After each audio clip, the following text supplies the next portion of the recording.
Okay, so we're on page 20 in your notebook. I'm not projecting on the board because the projector is not working. We are recording for the VIP kids, and hopefully they'll be able to see.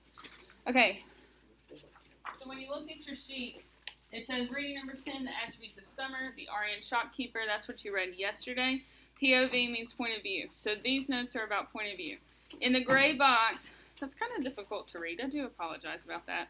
It says Death and Ilsa provide their accounts of what happened to Johann Herman. Who is Ilsa? What do we also know her as? The mayor's wife. The mayor's wife. Maybe make a note of that if Ilsa is not a name that you recognize. But Ilsa is the mayor's wife. Who is Johann? Who was a soldier? Good. I misspelled it. It's with a J. But he was a World War I soldier. And what is his connection to Ilsa? Oh, we should definitely write this down. So write this down on your board, or on your notebook if you didn't have it already. He is Ilsa's son.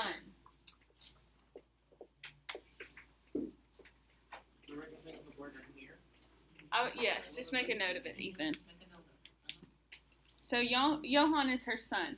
And every time we see her, she is sad, she's depressed. Liesel says it looks like she bruises herself every time she smiles. So this is someone who you see and like she's really going through it. But when we understand who her son is, her outlook, her perspective makes a little bit more sense. So now you have two boxes. What does Ilsa believe happened to her son? And what does Death say happened to her son? Okay, so since I don't have boxes, I'm just going to label this first one. Ilsa's point of view. Okay, Will, what did you say? Was it Will or Jeff? Will, what did you say? Okay, so Ilsa believes that he froze to death. So she believes he died. Oh, I misspelled died. I'm struggling today. Died in World War I. And that he froze to death. The fancy word for this is hypothermia. Yeah, I know. That's good. I did not know this. I didn't know this until I was supposed to go camping with some friends. I did go backpacking with friends. It was miserable. And then my one friend was like, well, if we get hypothermia, this is what we have to do. And I was like, we get hypothermia? I'm killing you because I can't believe you're putting me through this. Now, when we find out that he has hypothermia, or that she thinks he died of hypothermia, this is another clue. She always keeps it cold. This is like her own punishment that she has inflicted on herself. So she keeps it cold in her house. All the windows are open.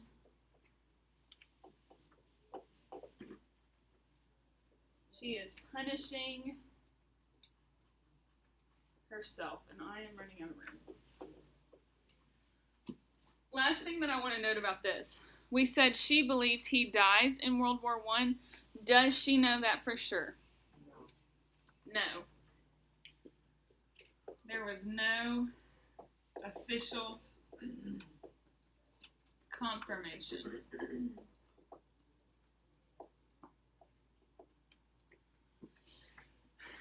So this is Ilsa's point of view. Is it limited or is it omniscient? It's very limited. She doesn't know everything. But then on the flip side, we have Death's point of view.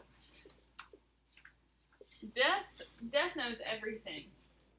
And so what does he reveal? Does he confirm or deny this? He died in World War I. He confirms it. And he would know because he was there, right? Because he's Death. He picks up everybody.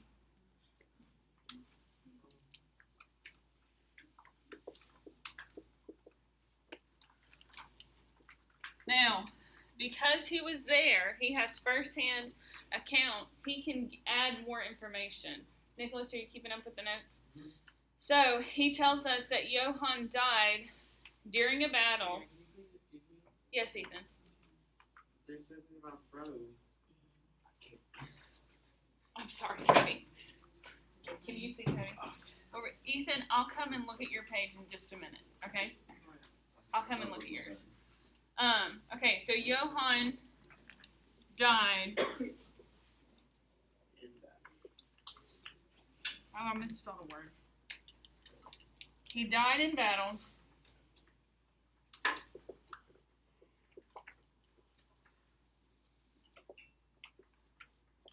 And he was caught in barbed wire. Barbed wire. Does everybody know what barbed wire is? I don't know what barbed wire is, but I know what barbed wire is. Barbed wire. Either one. Either one.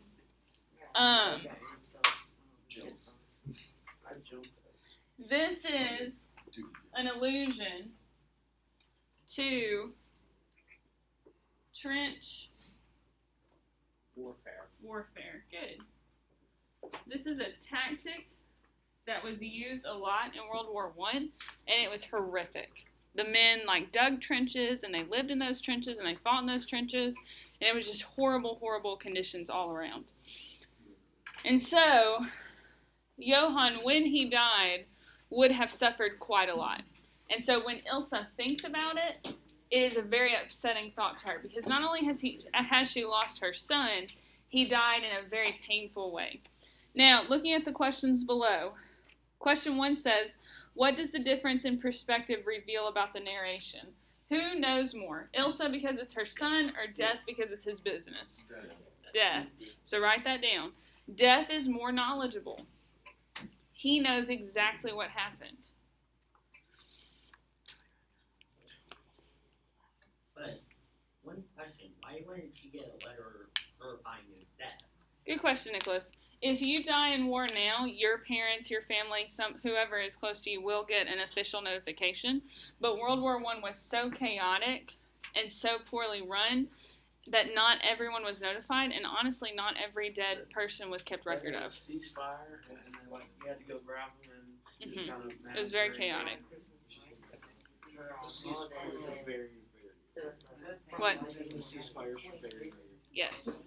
Lots of discussion about World War I. Okay, the next thing that I want you to know for this question, Ilsa is just guessing.